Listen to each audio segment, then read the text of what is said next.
Pemirsa, Kapel Sistina terus bersiap untuk menggelar pelaksanaan konklav yang akan dimulai pada 7 Mei 2025. Setelah pemasangan cerobong asap, kini bagian dalam kapel juga mulai dipersiapkan. Para pekerja mulai mengatur dan mempersiapkan Kapel Sistina yang akan digunakan oleh 135 kardinal memilih paus baru mulai 7 Mei mendatang. Meninggalnya seorang paus menjadi awal dimulainya ritual yang telah berlangsung selama berabad-abad yang melibatkan sumpah suci para kardinal yang memilih penggantinya. Setiap 2 putaran pemungutan suara di Kapel Sistina, surat suara para kardinal dijahit, dibakar dalam tungku khusus untuk menunjukkan hasilnya kepada dunia luar. Jika tidak ada paus yang dipilih, surat suara dicampur dengan kartrid yang mengandung kalium perklorat, antarsena, dan sulfur untuk menghasilkan asap hitam. Namun jika ada pemenang, suara yang terbakar dicampur dengan kalium klorat, laktosa, dan resin klorofrom untuk menghasilkan asap putih. Kemudian diumumkan Habemus Papam.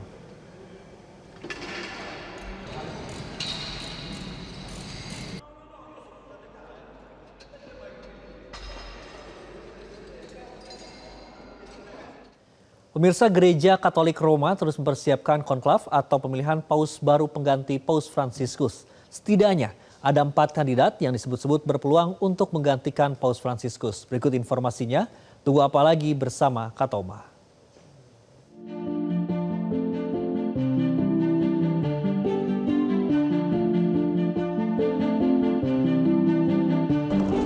Kepergian Paus Fransiskus memberikan duka mendalam bagi umat Katolik dan dunia. Di satu sisi, umat Katolik berduka atas wafatnya Paus Fransiskus. Di sisi lain, kepemimpinan gereja tentu tidak boleh kosong.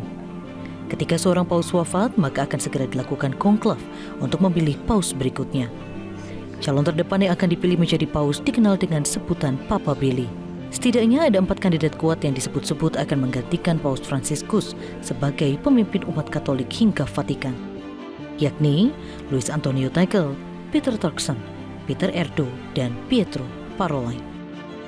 Luis Antonio Tagle yang dijuluki sebagai Fransiskus dari Asia berasal dari Filipina.